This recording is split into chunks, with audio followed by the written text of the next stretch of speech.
La Star Academy, c'est bel et bien fini.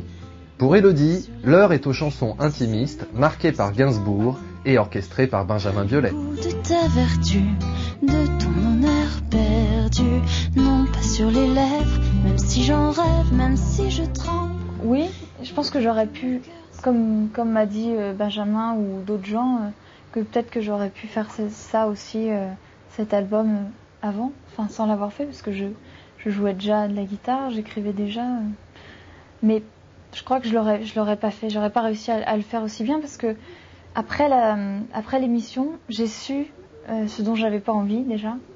Donc ça c'était important, parce que avant j'étais un peu perdue, je pouvais tout faire, je pouvais tout essayer, tout chanter, donc j'étais jeune et un peu perdue quoi, et ça m'a aidé à retrouver mes bases et mes origines, et voilà quoi. Donc finalement ça m'a aidé, puis en plus c'est un bon tremplin quoi, donc j'ai peut-être pris quelques années d'avance, même si maintenant je dois quand même prouver, il faut absolument à chaque fois que je prouve que je mérite d'avoir un album comme celui-là, et que c'est pas parce que j'ai fait la Starac que je suis une idiote qu'on met dans une case, que je suis obligée de refaire le chemin en arrière pour prouver que je suis une véritable artiste, auteur-compositeur, et que je sais jouer de la guitare, que ce n'est pas quelqu'un d'autre qui joue sur l'album, et voilà. Mieux ne vaut pas tenter sa chance, rien ne dure au-dessus de la ceinture. Non pas sur la bouche, même sous la douche, même si c'est dur, je te mordrai, c'est promis, tous les coups sont permis. Un jour, je suis allée dans un concert, le concert de Florent Marchais, et donc à la fin du concert, Florent il avait des invités. Et parmi les invités, il y avait Benjamin Biolay. Et moi, Benjamin Biolay, pour moi, c'est Rose Kennedy. Mon album préféré de lui, c'est des super cordes, des arrangements, enfin des textes qui m'ont beaucoup touchée et que je trouve rares à notre époque. Enfin, je trouve que c'est un auteur-compositeur super élégant et voilà quoi, qui m'avait beaucoup touchée.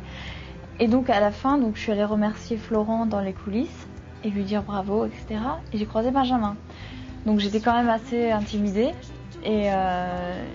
mais ça m'a pas empêché de lui dire voilà, écoute, j'adore ton travail, j'adore comme tu arranges les morceaux.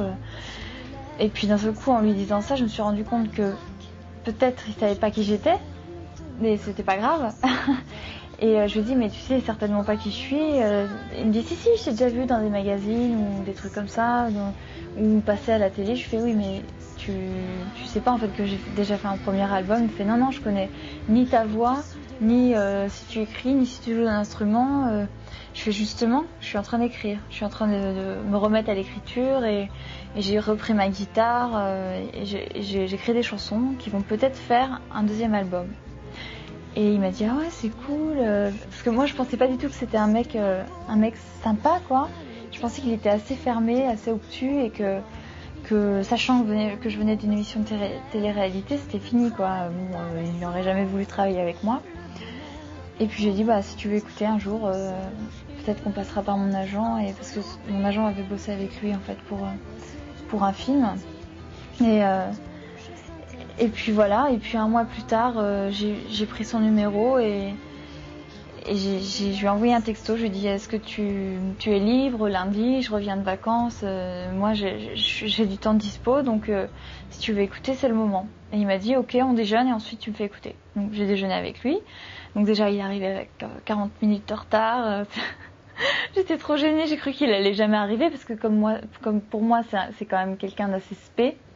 C'était quelqu'un d'assez spé, parce que finalement je me suis rendu compte qu'il était tout à fait sympathique et ouvert sur le monde quoi, de tout artiste.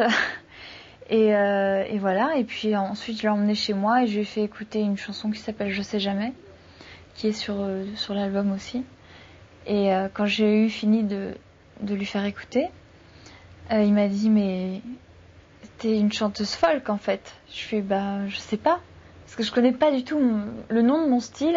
Quand t'as appris la guitare classique, que t'écris des chansons lyriques avec plein de consonances, des poèmes en fait mis en musique, tu sais pas vraiment de quel style tu fais partie. Il dit, mais si t'es folle, que tu me fais trop penser à Johnny Mitchell, à Carly Simon, à tout ça. Et j'étais super flattée. Et je lui ai dit, mais donc tu aimes? Il me fait, oui, j'adore. En plus, tu cries pas du tout, tu fais pas comme on t'a appris à faire apparemment dans ton émission. Parce que moi, avant, je croyais qu'il fallait... Enfin, dans l'émission, j'étais super mal et je prenais aucun plaisir parce que je croyais qu'il fallait hurler pour montrer qu'on avait bel et bien un organe vocal super développé, qu'on méritait sa place, qu'on chantait super juste et tout. Et finalement, l'important dans ce métier, c'est quand même de chanter en prenant du plaisir, quoi. Donc, il a senti ça, que je prenais du plaisir en interprétant mes chansons. Et puis, il m'a dit, moi, je suis d'accord pour réaliser, on commence quand?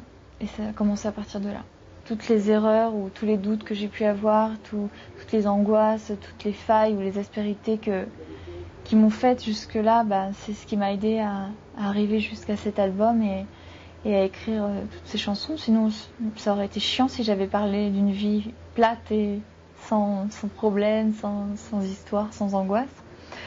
Et puis c'est surtout parce que, en fait, c'est la chanson Le jeu des 7 erreurs dans l'album, c'est le duo Biolay-Frégé. Et que c'est vraiment le symbole de cet album parce que lui, il m'a porté vers l'avant, vers ce que j'avais envie de faire. Il m'a forcé à jouer de la guitare dans l'album. Il m'a dit continue à écrire, tu écris bien, etc. Enfin, il m'a donné une espèce d'estime, un peu plus d'estime pour moi, parce qu'avant j'en avais pas assez, je crois. C'est pas bien de pas avoir assez d'estime pour soi. Et donc voilà, c'était pour symboliser cette union de deux artistes qui créent quelque chose. Et là, c'était cet album. Donc il y a 6 chansons de lui, 6 chansons de moi, et donc ce duo. Donc c'est pour ça que je l'ai appelé comme ça. Entre l'oubli et l'oubli, bel oiseau du paradis, joue plutôt jeux interdits, rien ne dure au-dessus de la ceinture. Alors moi j'aime Gainsbourg parce que mes parents me l'ont fait écouter quand j'étais petite, et puis parce qu'il m'a toujours fascinée et effrayée. Parce que j'étais petite, je suis née en 82 et je me souviens que je le voyais dans sa période Gainsbourg et que je le trouvais hideux.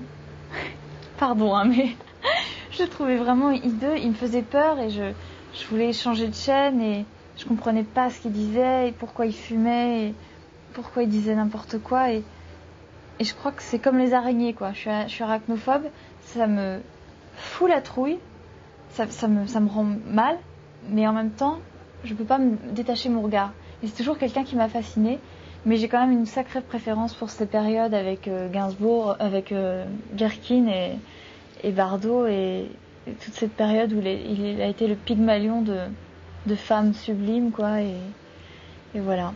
J'aurais adoré, ou comme Vanessa Paradis, même s'il était dans une période où il commençait à rentrer dans le Gainsbourg, la Gainsbourg attitude.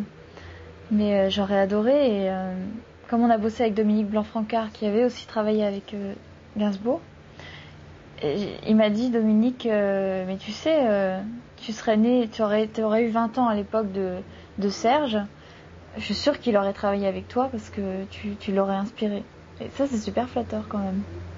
Mais je ne saurais jamais. Voilà. J'ai 2 dates pour l'instant prévues au Café de la Danse, le 7 et le 8 décembre.